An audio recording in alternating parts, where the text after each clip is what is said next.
1976 Vauxhall Sports Hatch. Very interesting car. Based on a Magnum. As you can see, two-door estate form. Obviously the front end, as you'll notice, is completely different.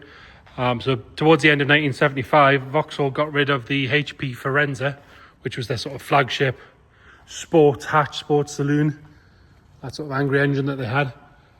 When they did that, they had the number sort of differentiates ever so slightly depending on who you ask. Just shy of 200 of those nose cones and those wheels left in the warehouses, in the stores. So they created the sports hatch, only available in 1976. The original development car was silver. The rest were all this colour here, which they call dark red, deep red, depending on which literature you look at. They all came with volcano red window trim, which you can see there. The twin stripe in the same colour down the side, and red where you'd normally find black or chrome on the front and rear bumpers. So it makes it quite a unique looking car. They also all came with this, what they call bold plaid interior. And of course, the now quite famous 7-dial dash that you got in all the hot Vauxhalls all the time. It's believed that only 195 were produced, 192 of them for the UK market and 3 that went for export. Basically 1 in 3 Vauxhall dealerships back in the day got 1 each to sell. Vauxhall didn't really launch the car. They didn't produce any major literature on it or anything like that. So it was quite an unheard of car at the time, never mind now. It appears like there's only 12 left on the road in the UK. Very, very rare car. This one, it's had a very sympathetic restoration. Now, why we say sympathetic, the car hasn't been completely blown apart and painted. It's had a fabulous underside restoration, which we'll cut to now. The owner that we picked it up from was kind enough to let us have a look at it in his garage. He's got this lovely heated garage with a ramp on there, so we did take a good video while we're in there. So we'll cut to that now, and then we'll continue back with the car.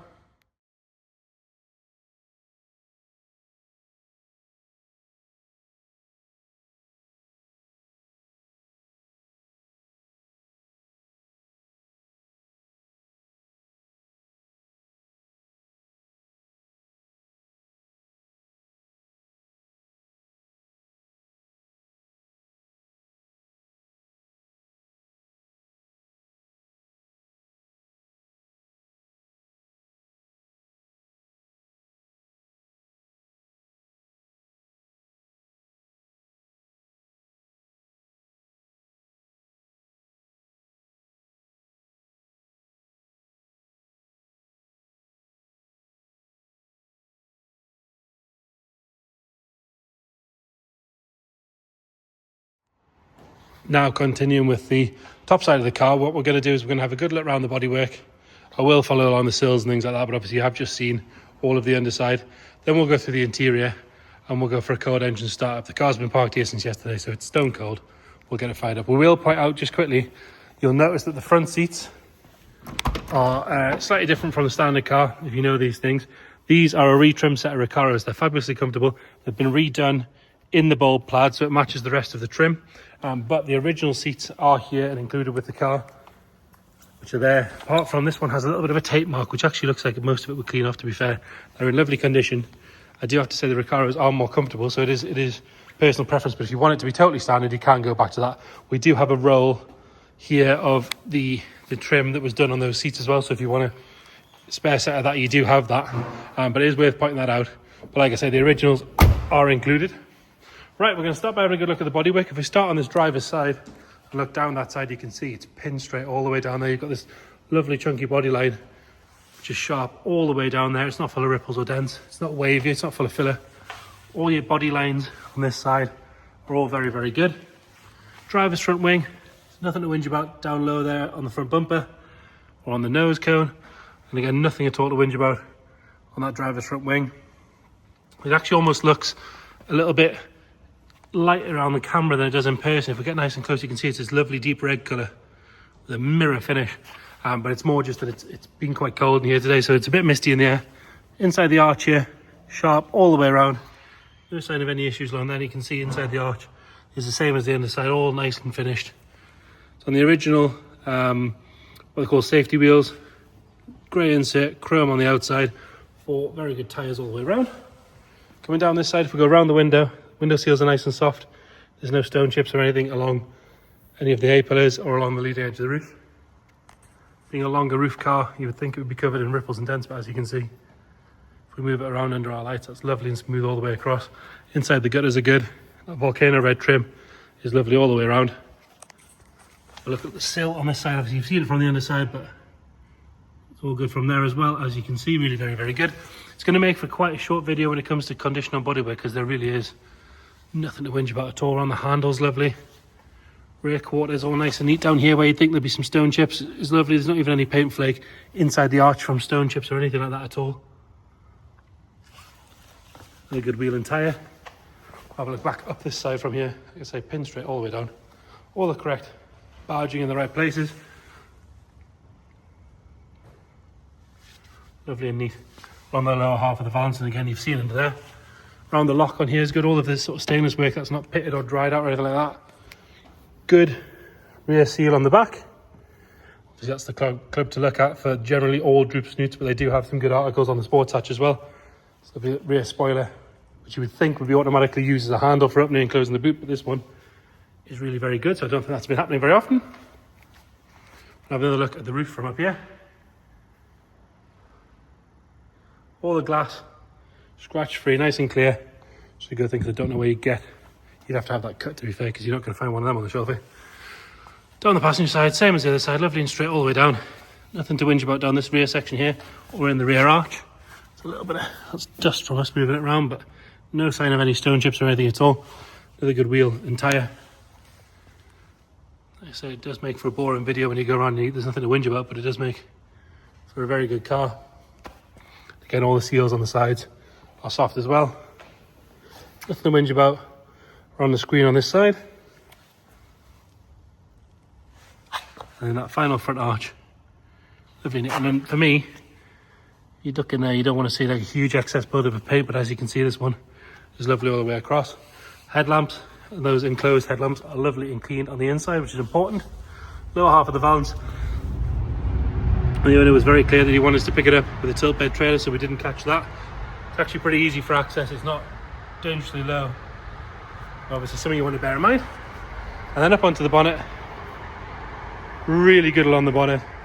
Like I say, it does look a bit dry and faded on the camera, but if you get up nice and close, if you look at the photos, that's a better representation, because it is a really lovely colour in the flesh. Onto the interior. Obviously the front seats are like brand new because they have just been redone. But like I say, they are very comfortable. They do tilt, they do everything you want them to do. They move forward and back. All the bolsters are good. Door cards themselves are in lovely condition. Door shuts are nice. All the door checks are good. Again, Sports Hatch got the 7-dial dash, which is in nice condition. This one shows 49,000 miles. Along the top of the dash, there's no sign of any cracks or damage on there. Down the centre section's all good. And down the centre console, again, that plastic trim from the 70s that normally is brittle and breaks, but this one's really very good. We've got a set of mats down. We've then got a red set of mats down and the carpet underneath, which is all in lovely condition. Rear bench. Again, really nice. Backs of the seats are good. It doesn't look like it's been used hardly at all in there. Headlining is in excellent condition as well. Doors shut lovely as well, you don't have to slam them. Into the boot, again the rams are nice and strong, that doesn't drop down. Carpet set's lovely and bright, this stainless trim is good. The odd little, very light mark if we get right on top of it, but you're going to expect that's what it's there for. Spare wheel covers there and nice. If that off, you can see you've got a full-size spare. If you can put a bit of extra carpet in there just to keep it all nice and neat. Plastic trims in the back are lovely. This section again would normally be all worn out, but it's good on both sides. Backs of the seats are good, and you can obviously fold that down. You've got this lovely big boot. Got all your picnic tables and trays and things in for a day at the car show. I would imagine you'll need some space to take a trophy home with this thing.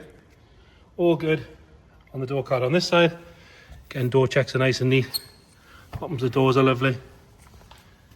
Nothing at all to whinge about. On this side of the dash, all the plastics are really very good. This era of Vauxhall plastics wear terribly, whereas this one is lovely. We'll pop the bonnet while we're here. And then under the bonnet, you've got that. So the larger of the Magnum options, the 2.3 litre single carb, 4-cylinder, the manual gearbox. And we'll get that pinned up. You'll have to excuse some dodgy camera work while we do that.